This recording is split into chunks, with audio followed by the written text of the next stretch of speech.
ನಾವು ನೋಡ್ತಾ ಇದೀವಿ ನೋಟಿಸ್ ಕಳಿಸಿರೋದನ್ನ.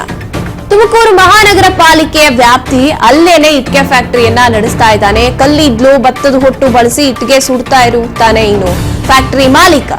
ವಿಷಯುಕ್ತ ಗಾಳಿಯನ್ನ ಸೇವಿಸಿ ನರಕ ಯಾತನೆ ಅನುಭವಿಸ್ತಾ ಇದ್ದಾರೆ ನಿವಾಸಿಗಳು. ಇನ್ನು ವಿಷಯುಕ್ತ ಗಾಳಿಗೆ ಹಸುಗಳು ಆರೋಗ್ಯ ತಪ್ತಾ ಇದ್ದಾವೆ, ಕರುಗಳು ಸತ್ತು ಹೋಗ್ತಿದ್ದಾವೆ. ತುಮಕೂರು ನಗರದ ಹೊರವಲಯದಲ್ಲಿನ ಒಡ್ಡರಹಳ್ಳಿಯಲ್ಲಿ ಈ ಒಂದು ಘಟನೆ ನಡೀತಾ ಇರುವಂತದ್ದು. ನೂರಾರು ಜನರಿಗೆ ಶ್ವಾಸಕೋಶದ ಕಾಯಿಲೆಯ ಭೀತಿ ಹುಟ್ಕೊಳ್ತಾ ಇದೆ. ಫ್ಯಾಕ್ಟರಿ ಸ್ಥಳಾಂತರಕ್ಕೆ ಪಾಲಿಕೆ ನೋಟಿಸ್ ನೀಡಿದೆ, ಆದ್ರೂ ಕೂಡ ಈ ಮಾಲೀಕ ಮಾತ್ರ ಕ್ಯಾರೆ ಅಂತಿಲ್ಲ. ನ್ಯಾಯ ಕೇಳೋಕ್ ಹೋದ್ರೆ ಪುಡಿ ರೌಡಿಗಳನ್ನ ಕರೆಸಿ ಬೆದರಿಕೆ ಹಾಕ್ತಾನೆ ಅನ್ನುವಂತ ಆರೋಪ ಕೇಳಿ ಬರ್ತಾ ಇದೆ. ಕೋರ್ಟ್ನಿಂದ ತಡೆಯಾಜ್ಞೆ ತಂದಿದ್ದಾರೆ, ಆದ್ರೂ ಕೂಡ ಅಕ್ರಮ ದಂಧೆಯನ್ನ ಮಾಡ್ತಾ ಇದ್ದಾನೆ ಈ ಮಾಲೀಕ. ಪುಡಿ ರೌಡಿಗಳ ಬೆದರಿಕೆ, ಜೀವ ಭಯದಲ್ಲಿ ಅಲ್ಲಿನ ಜನ ಬದುಕ್ತಾ ಇದ್ದಾರೆ. ಸ್ಥಳಾಂತರಿಸಿ ಫ್ಯಾಕ್ಟರಿಯನ್ನ ಅಂತ ಜನ ಒತ್ತಾಯವನ್ನ ಮಾಡ್ತಾರೆ. ಹಾಗೇನೆ ನೋಟಿಸ್ ಕೂಡ ಬಂದಿರುವಂತದ್ದು. ಆದ್ರೆ ಈ ಮಾಲೀಕ ಮಾತ್ರ ಅದ್ಯಾವುದಕ್ಕೂ ಕ್ಯಾರೆ ಅಂತಿಲ್ಲ. ಪುಡಿ ರೌಡಿಗಳನ್ನ ಕರೆಸಿ ಯಾರ್ಯಾರು ಈ ರೀತಿಯ ಪ್ರಶ್ನೆ ಮಾಡ್ತಾರಲ್ಲ ಸುತ್ತಮುತ್ತಲಿನ ಜನ, ಅವರಿಗೆ ಬೆದರಿಕೆ ಹಾಕ್ಸುವಂತದ್ದು. ಈ ಬಗ್ಗೆ ಹೆಚ್ಚಿನ ಮಾಹಿತಿಯನ್ನು ನಮ್ಮ ಪ್ರತಿನಿಧಿ ಮಹೇಶ್ ನೀಡ್ತಾರೆ. ಎಸ್ ಮಹೇಶ್, ಈ ರೀತಿಯಾಗಿ ಅಕ್ರಮವಾಗಿ ನಡೆಸ್ತಾ ಇರುವಂತದ್ದು ಇಟ್ಟಿಗೆ ಫ್ಯಾಕ್ಟರಿಯನ್ನ, ಅಲ್ಲಿನ ಜನಕ್ಕೆ ಏನಾದ್ರು ಸಮಸ್ಯೆ ಆದ್ರೆ ಇವನೇನಾದ್ರೂ ಅದಕ್ಕೆ ನಷ್ಟ ಭರಿಸ್ತಾನ ಈ ಮಾಲೀಕ ಅಂತ, ಇದ್ರ ಬಗ್ಗೆ ಹೆಚ್ಚಿನಾಗಿ ಹೇಳ್ತಾ ಹೋಗೋದಾದ್ರೆ? ಎಸ್ ಗಾಯತ್ರಿ, ಇದು ಸತ್ಯಮಂಗಲ ಅಂತಂದ್ರೆ ತುಮಕೂರು ನಗರ ಅಂದ್ರೆ ಮಹಾನಗರ ಪಾಲಿಕೆ ವ್ಯಾಪ್ತಿಯಲ್ಲಿ ಬರ್ತಕ್ಕಂಥದ್ದು.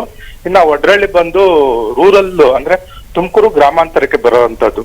ಎರಡೂ ಕೂಡ ಗಡಿಯಲ್ಲಿರ್ತಕ್ಕಂಥದ್ದು. ತುಮಕೂರು ಮಹಾನಗರ ಪಾಲಿಕೆ ವ್ಯಾಪ್ತಿಯಲ್ಲಿ ಇಂಥ ಒಂದು ಫ್ಯಾಕ್ಟರಿಗಳನ್ನ ನಡೆಸುವಂತಿಲ್ಲ ಅಂತೇಳಿ ಕಾನೂನಲ್ಲಿ ನಿಯಮ ಇದೆ. ಆದ್ರೂ ಕೂಡ ಈತ ಉದ್ದಟತನದಿಂದ ಈ ಒಂದು ಫ್ಯಾಕ್ಟರಿಯನ್ನ ನಡೆಸ್ಕೊಂಡು ಬರ್ತಲೇ ಇದ್ದಾರೆ. ಅಂದ್ರೆ ಕಳೆದ ಜನವರಿಯಲ್ಲೇ ಕೂಡ ಈ ಒಂದು ಫ್ಯಾಕ್ಟರಿಯನ್ನ ತೆರವುಗೊಳಿಸ್ಬೇಕು, ಬೇರೆ ಕಡೆ ಸ್ಥಳಾಂತರ ಮಾಡ್ಬೇಕು ಅಂತೇಳಿ ಪಾಲಿಕೆ ಮಹಾನಗರ ಪಾಲಿಕೆ ನೋಟಿಸ್ ಅನ್ನ ಕೊಟ್ಟಿತ್ತು, ಎಚ್ಚರಿಕೆಯನ್ನು ಕೂಡ ಕೊಟ್ಟಿತ್ತು. ಆದ್ರೆ ಏನು ಜಮೀನಿಗೆ ಯಾರು ಕೂಡ ಅತಿಕ್ರಮ ಪ್ರವೇಶ ಮಾಡಬಾರದು ಅಂತ ಒಂದೇ ಒಂದು ಕೋರ್ಟಿಂದ ಒಂದು ಕೋರ್ಟಿಂದ ಒಂದು ಸ್ಟೇ ತಂದು ಈ ಅಕ್ರಮವಾಗಿ ಮತ್ತೆ ಈ ಒಂದು ಇಟ್ಟಿಗೆ ಫ್ಯಾಕ್ಟರಿಯನ್ನ ನಡೆಸ್ಕೊಂಡು ಬಂದಿರತಕ್ಕಂಥದ್ದು. ಈ ಒಂದು ಸಂಬಂಧ ಅಧಿಕಾರಿಗಳು ಕೂಡ ಬೇಜವಾಬ್ದಾರಿತನ ತೋರಿದ್ದಾರೆ ಎಂಬುದಕ್ಕೆ ಇದೊಂದು ನಿದರ್ಶನ. ಯಾಕಂತಂದ್ರೆ 5-6 ತಿಂಗಳು ಕಳೆದಿದೆ. ಪಾಲಿಕೆ ಎಚ್ಚರಿಕೆ ಒಂದು 24 ಗಂಟೆಯಲ್ಲಿ ಸ್ಥಳಾಂತರ ಮಾಡ್ಬೇಕು ಅಂತೇಳಿ, ಆದ್ರೂ ಕೂಡ ಇದುವರೆಗೂ ಕೂಡ ಆತ ತೆರವುಗೊಳಿಸಿಲ್ಲ.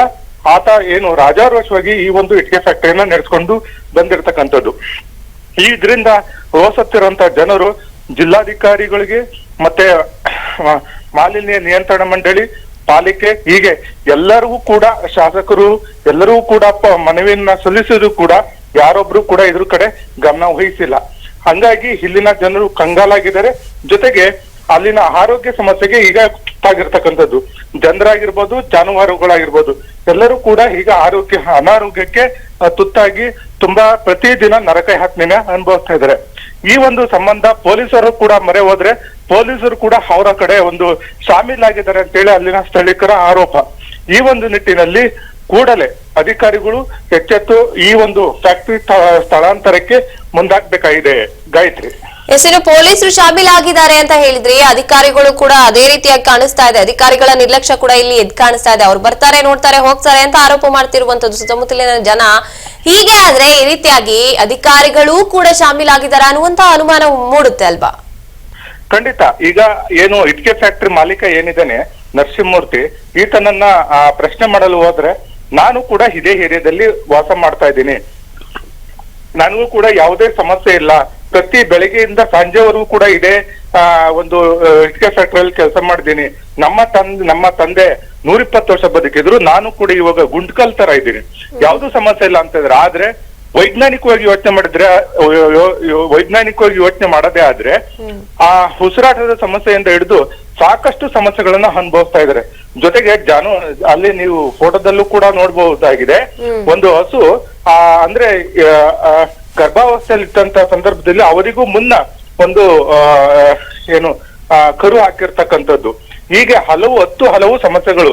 ಜೊತೆಗೆ ವಿಡಿಯೋದಲ್ಲಿ ನೀವು ಅವ್ರಿಗೆ ಅಂದ್ರೆ ಹಸುಗಳಿಗೆ ಜಾನುವಾರುಗಳಿಗೆ ಮೆಡಿಸಿನ್ ಅನ್ನ ಎಷ್ಟು ಮೆಡಿಸಿನ್ ಅನ್ನ ಗುಡ್ಡೆ ಹಾಕೊಂಡಿದ್ದಾರೆ ಅಂತಂದ್ರೆ ನೋಡಿದ್ರೆ ನಿಜಕ್ಕೂ ಇವರು ದುಡಿಯುವಂತದ್ದು ದುಡ್ಡೆಲ್ಲ ಬರೀ ಜಾನುವಾರುಗಳನ್ನ ಉಳಿಸ್ಕೊಳ್ಳೋದಕ್ಕೆ ಖರ್ಚು ಮಾಡಬೇಕಾಗಿದೆ. ಈ ಒಂದು ಪರಿಸ್ಥಿತಿ ಆ ಒಂದು ಏರಿಯಾದಲ್ಲಿ ಇದ್ರೂ ಕೂಡ ಆತನಿಗೆ ಯಾವುದೇ ಕೇರ್ ಇಲ್ಲ. ಮಾತಾಡ್ಸಿದ್ರು ಕೂಡ ಇದರಿಂದ ಯಾವುದೇ ಸಮಸ್ಯೆ ಇಲ್ಲ ಅಂತ ಹೇಳ್ತಾನೆ ಹೊರತು ಇದರಿಂದ ತೆರವು ಮಾಡ್ತೀನಿ ಅಂತ ಆತನ ಬಾಯಲ್ಲಿ ಕೂಡ ಬರ್ತಿಲ್ಲ. ಈ ಒಂದು ಸಂಬಂಧ ಅಧಿಕಾರಿಗಳು ಖುದ್ದು ಈ ಸ್ಥಳ ಪರಿಶೀಲನೆ ಮಾಡಬೇಕಾಗಿದೆ. Gayatri. Yes, thank you Mahesh ನಿಮ್ಮೆಲ್ಲ ಮಾಹಿತಿಗಾಗಿ. ಎಸ್, ಇಲ್ಲಿ ಅಧಿಕಾರಿಗಳ ನಿರ್ಲಕ್ಷ್ಯ ಕೂಡ ಇದ್ದು ಕಾಣಿಸ್ತಾ ಇರುವಂತದನ್ನ ನಾವು ಗಮನಿಸ್ತಾ ಇದ್ದೀವಿ. ಇದನ್ನ ಬೈಕಾಟ್ ಇದನ್ ಮಾಡೋರು ನಾವ್, ಹಂಗಾಗಿ ಅದನ್ನ ನೊಂದು ಇವ್ರ ಹತ್ರ ಏನೂ ಆಗಲ್ಲ ಅಂತ ಹೇಳಿ ಹೋಗಿ ಮಹಾನಗರ ಪಾಲಿಕೆ ವಾಯು ಮಾಲಿನ್ಯ ಅಧಿಕಾರಿ DC ಅವ್ರಿಗೆ, ತಿರ್ಗಾ ತಹಶೀಲ್ದಾರ್ಗೆ, ತಿರ್ಗಾ ಕುಟುಂಬ ಜಿಲ್ಲಾಧಿಕಾರಿಗಳಿಗೆ ಇವ್ರಿಗೆಲ್ಲ ಮನವಿ ಮಾಡಿದ್ರು. ತಿರ್ಗಾ ಅವ್ರು ಬಂದು ಸ್ಪಾಟ್ ನೋಡಿದ್ರು ಅಧಿಕಾರಿಗಳು. ನಾವು ದೂರ್ ಕೊಟ್ಟಿರೋದು ಸರ್ 8/9/25 ದೂರ್ ಕೊಟ್ವಿ. ತಿರ್ಗಾ ಅವಾಗ ಏನು ಬರ್ಲಿಲ್ಲ. ಎಷ್ಟು ತಿರ್ಗಾ 4/2/5/2/26 ಕೊಟ್ವಿ. ತಿರ್ಗಾ 20/1/26 ಕೊಟ್ಟಿದೀವಿ. 27/3/26 ಕೊಟ್ಟಿದೀವಿ. 23/3/26 ತಿರ್ಗಾ 5/2/26 4/2/26 ಇಷ್ಟರಲ್ಲೂ ಮನವಿ ಕೊಟ್ಟಾಗ ಒಂದು ಸ್ಪಾಟ್ ನೋಡಿ ಇಲ್ಲಿಂದ ಸಮಸ್ಯೆ ಆಗ್ತಾಯ್ತಪ್ಪ ಅಂತ ಹೇಳಿ ಮಹಾನಗರ ಫ್ಯಾಕ್ಟ್ರಿಯಿಂದ 106 ಕಿಲೋಮೀಟರ್ ಏನಿಲ್ಲ, 10 ಅಡಿ ಪಕ್ಕದಲ್ಲೇ ಇಟ್ಕೆ ಫ್ಯಾಕ್ಟ್ರಿ ಇದೆ. ಇಲ್ಲಿ ಸುಮಾರು 40ರಿಂದ 50 ಕುಟುಂಬಗಳು ಮನೆ ವಾಸ ಮಾಡ್ತಿದ್ದಾರೆ. ಅದ್ರ ಒಂದು 200ರಿಂದ 250 ಜನಗಳಿಗಂತೂ ತುಂಬಾ ಅನಾನುಕೂಲ ಆಗ್ತಾ ಇದೆ. ಸ್ಕೂಲ್ ಮಕ್ಳಿಗೆ ಈಗ ಹುಬ್ಳು ರೋಡ್ ಪಕ್ಕದಾಗೆ ಅಂದ್ರೆ 10 ಅಡಿ ಪಕ್ಕದಾಗೆ ಹುಬ್ಳು ಸುರಿದಿರೋದ್ರಿಂದ ಹುಬ್ಳು ಇಟ್ಕೆ ಫ್ಯಾಕ್ಟ್ರಿ ಸುಡ್ತಾರ ಧೂಳು ಬೂದಿ ಬಂದು ಮಕ್ಳು ಕಣ್ಣು ನಾವೇ ವಯಸ್ಸಾದರು ಹೊಲ ಫಲ ಹೋಗ್ತಾ ಇರ್ತಾರೆ. ಆ ಕಣ್ಣಿಗೆ ಬಿದ್ದಾಗಿಂದ ದಿನ ಬೆಳಿಗ್ಗೆ ಹಾಸ್ಪಿಟ್ಲಿಗೆ ಹೋದ್ರು ಕಣ್ಣಿಗೆ ಧೂಳು ಬಿದ್ದೈತೆ ಅಂತ ಹೇಳಿ ತೆಗೆಸ್ಕೊಂಡ್ ಬರೋದು. ಇದೇ ನಾವು ದುಡ್ಡಿದ್ದೆಲ್ಲ ಬರೀ ಅಲ್ಲೇ ಖರ್ಚಾಗ್ತಿದೆ. ಬರೀ ಹಾಸ್ಪಿಟ್ಲ್ಗಳಿಗೆ ತೋರ್ಸ್ಕೊಂಡು ಟ್ರೀಟ್ಮೆಂಟ್ ಅಂತ ಹೋದ್ರೆ ಅಲ್ಲಿ ಡಾಕ್ಟರ್ಗಳು ಸರಿಯಾದ ಸಮಯಕ್ಕೆ ಸಿಗಲ್ಲ. ಇಲ್ಲಿ ರೈತರುಗಳು ಇದು ಆರಂಭ ಈಗ ಬೆಳೆ ಟೈಮು, ಆದ್ರಿಂದ ಜನಗಳು ಬರೀ ನಾವು ದುಡ್ಡಿದ್ದೆಲ್ಲ ಯಾರಿಗೂ ತೊಂದರೆ ಆಗಿಲ್ಲ ಸರ್. ನಾವು ಈಗ 2001-2ರಿಂದನೂ ನಡೆಸ್ತಾನೆ ಇದ್ದೀವಿ, ಇಲ್ಲೇ ಇದ್ದೀವಿ. ನಮ್ಗೇನು ಇಷ್ಟು ಜನ ಕೆಲಸ ಮಾಡ್ತಾರೆ. ನಗರ ಪಾಲಿಕೆಯವರು ನೋಟಿಸ್ ಕೊಟ್ಟಿದ್ರು, ಅದಕ್ಕೆ ಇಂಜೆಕ್ಷನ್ ಶೂಟ್ ತಗೊಂಡ್ಬಂದಿದ್ದೀವಿ. ಅವ್ರು ಹಿಂಸೆ ಕೊಡ್ತಿರೋದಕ್ಕೆ ಸ್ವಲ್ಪ ನಮ್ಗೆ ಆ ತರ ಎಲ್ಲ ಭಾವನೆ ಬರ್ಲಿಲ್ಲ. ನಾವು ಸೀದಾ ಡೈರೆಕ್ಟ್ ಕೋರ್ಟ್ ಹೋದ್ವಿ. ಕೋರ್ಟ್ ಅಲ್ಲಿ ನಿಲ್ಸಿ ಅಂತ ಕೊಟ್ಟಿದ್ರು. ಹೊಗೆ ಬರ್ತಾ ಇದೆ ನಿಲ್ಸಿ ಅಂತ. ಎಲ್ಲಿ ಏನನ್ನ ದಾಖಲೆ ಇದೆ ಸರ್, ಯಾರಿಗಾನ ಹೊಗೆ ಬಂದು ಯಾರನ್ನ ಸತ್ತಿರೋದಾಗ್ಲಿ ಇನ್ನೊಂದಾಗ್ಲಿ ಅಂತ ಕೇಳಿದೆ. ಅವರು ಏನು ಹಾಕಿಲ್ಲ. ತಿರ್ಗ ನಾವೇನ್ ಮಾಡಿದ್ವು, ಅಲ್ಲೇನು ಅಂತದ್ದು ದಾಖಲೆ ಇರ್ಲಿಲ್ವಲ್ಲ, ನಾವು ಇಂಜೆಕ್ಷನ್ ಶೂಟ್ಗೆ ಸರ್ಕಾರದ ಮೇಲೆನೆ ಪಾಲಿಕೆಯವ್ರ ಮೇಲೆನೆ ತಗೊಂಡ್ಬಂದಿದ್ದೀವಿ. ನೀವು ಇಲ್ಲಿ ಕಲ್ಲಿದ್ದು ಮತ್ತೆ ಉಗುಲನ್ನ ಬಳಸೋದ್ರಿಂದ ಆ ಹೊಗೆ ಅವ್ರಿಗೆ ತುಂಬಾ ತೊಂದರೆ ಆಗ್ತಾ ಇದೆ ಅಲ್ಲಿನ ಜನರಿಗೆ ಅಂತ ಹೇಳ್ತಾರೆ ಸರ್. ಟ್ರೈನ್ಗೆ ಅವಾಗ ಕಲ್ಲಿದ್ಲಾಕಂದೆ ಸರ್ ನಡೆಸ್ತಿದ್ದು. ಅವಾಗೆಲ್ಲ 103 ವರ್ಷ 110 ವರ್ಷ ಇರ್ತಿದ್ರು. ಅದ್ರ ಹೊಗೆ ಕುಡ್ದಾಗ BP ಶುಗರ್ ಏನೂ ಇರ್ತಿರ್ಲಿಲ್ಲ. ಈಗ ಹೆಂಗ್ ಬಂದ್ಬಿಡ್ತೈತೆ ಸರ್ BP ಶುಗರ್ ಎಲ್ಲ ಸಾಯೋದು. ಅದಕ್ಕೆ